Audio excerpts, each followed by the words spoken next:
राधे राधे मित्रगण। गोरखपुर में कांति बाबू के बगीचे में जहां भाईजी उस समय निवास करते थे, नित्य प्रति सत्संग प्रारंभ हो गया।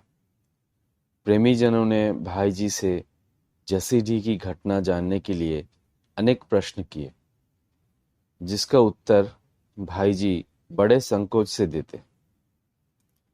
इसके बाद भी भाईजी को अर्घ और कई बार भगवान दर्शन हुए, जिनमें से कुछ घटनाओं का विवरण आज हम सुनेंगे मित्रगण। तो आइए सुनते हैं पहली घटना। तारीख है विक्रम संवत 1984, आश्विन शुक्ल 6, रविवार। स्थान कांति बाबू का बगीचा, गोरखपुर शहर के बाहर, दक्षिण तरफ के कमरे के पास वाला बीच का बड़ा कमरा। समय है प्रातःकाल करीब 7:30 बजे। सत्संग के समय कई लोग थे। उनमें से कुछ के नाम ये है: श्री चेतराम जी, बद्री प्रसाद जी, रामेश्वर जी, घनश्याम दास जी और शंकर लाल जी। ध्यान की बात हो रही थी, ध्यान भी हो रहा था। अकस्मात परम प्रकाश हो गया। भगवान श्री विष्णु प्रकट हुए, आकाश में खड़े हुए थे। करीब 5-6 मिनटों तक दर्शन देते रहे। मुझसे कुछ भी बोला ना गया। उनके मुखारविंद और नेत्र से कृपा झलक रही थी, जैसे पिता अपने पुत्र को और मित्र अपने मित्र को स्नेह और प्रेम की दृष्टि से देखता है। ऐसा भाव प्रत्यक्ष प्रतीत होता है। ये भी अनुभव हो रहा था भगवान कुछ कहना चाहते हैं, फिर भी उनकी या मेरी जब कभी इच्छा हो पधार कर दर्शन देने के लिए प्रस्तुत है। कुछ समय बाद अकस्मात अंतर्ध्यान हो गए। दिन भर उपरामता रही।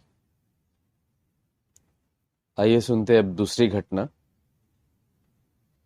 समय है विक्रम संवत 1984, मिति आश्विन शुक्ल 12, शनिवार। स्थान है कांति बाबू का बगीचा, दरवाजे के सामने वाली दक्षिणाभिमुखी कोठरी जिसमें ऑफिस था।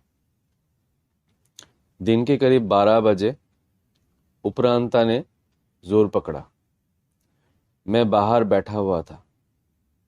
घर में चूना पोतने वाले मजदूरों का काम देखने की चेष्टा कर रहा था कि अचानक किसी के द्वारा खींचा सा जाकर कोठरी के अंदर चला गया और किवाड़ बंद कर लिया। उत्तर की खिड़की से पास कुर्सी पर बैठ गया और उनकी भावना के अनुसार किसी के बैठने के लिए सामने एक कुर्सी और रख ली। अकस्मात प्रकाश हो गया। महान शांति सी प्रतीत होने लगी। मेरी उसी समय की अवस्था का मैं वर्णन नहीं कर सकता हूं। तत्काल ही भगवान का आविर्भाव हो गया। मेरे सामने की कुर्सी पर एक बार उनका चरण स्पर्श हुआ, फिर आकाश में ही उनकी स्थिति रही। मैं मंत्रमुग्ध सा हो रहा था। मेरे आनंद का पार नहीं था। प्रभु मेरे सामने स्थित हुए करुणा और प्रेम के साथ महान आनंद की वर्षा कर रहे थे।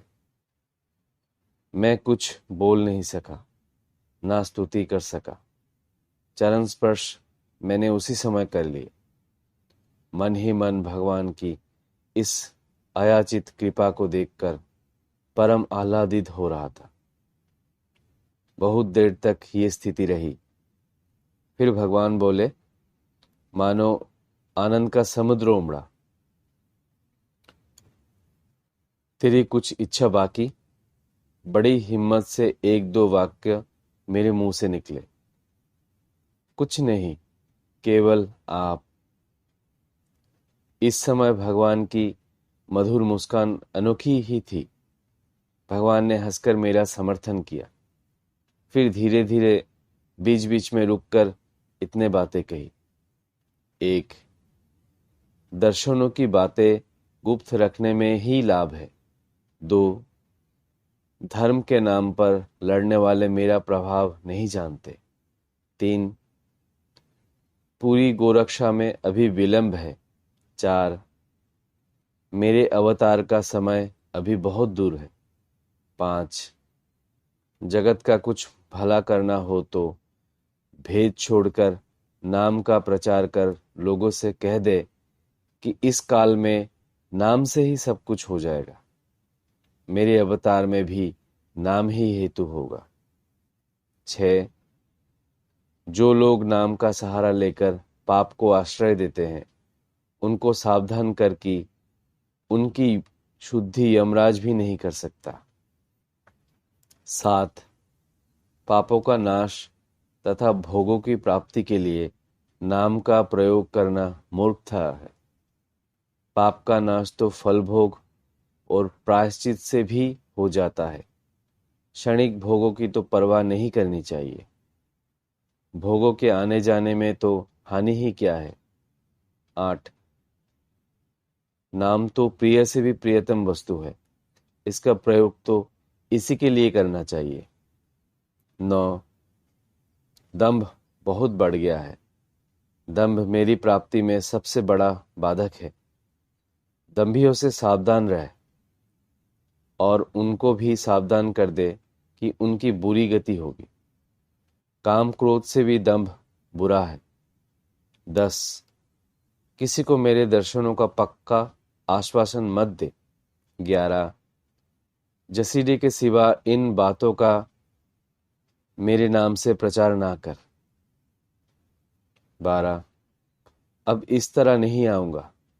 तेरे बिना बुलाए 2 बार आ गया। मुझे ये बातें कहनी थी, इसलिए जब चाहे स्मरण कर बुला सकता है, परंतु भूल मत करना। इसके बाद भगवान चुप हो गए। मैं बड़े हर्ष के साथ उनकी ओर ताकता रहा। उस समय जगत में उनके सिवा मानो मुझे और कुछ नहीं भासता था। किसी की स्फुरना तक भी नहीं थी। अकस्मात श्री भगवान अंतर्ध्यान हो गए। मेरी स्थिर दृष्टि विचलित हो गई। मैं देखता हूं कि पूर्व ओर की खिड़की से श्री रामेश्वर जी ताक के देख रहे हैं। मैंने सामने की कुर्सी अलग हटाकर किवाड़ खोल दिए। उस समय घड़ी में करीब 2:15 बजे थे। इसके बाद करीब 40 घंटे तक उपरामता बनी रही। तीसरी घटना, श्री सेठ जी से वार्तालाप करने कार्तिक कृष्ण 7 संवत 1984 को भाई जी पुनः जसीडी गए। भाई जी को गोरखपुर आने के बाद दूसरी ही दिन श्री भगवान के पुनः प्रत्यक्ष दर्शन हुए।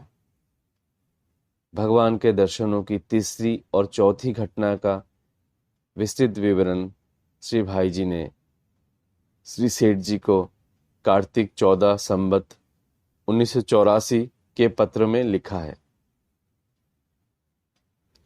ये पत्र श्री भाई जी श्री सेठ जी के पत्र व्यवहार में सुनाया जा रहा है। इसके बाद श्री भाई जी ने भगवत दर्शनों की घटनाएं नोट करनी बंद कर दी। गिनती की घटनाएं हो तो नोट भी की जाए। जब जीवन की ये स्वाभाविक बात हो गई तो कहाँ तक नोट की जाए।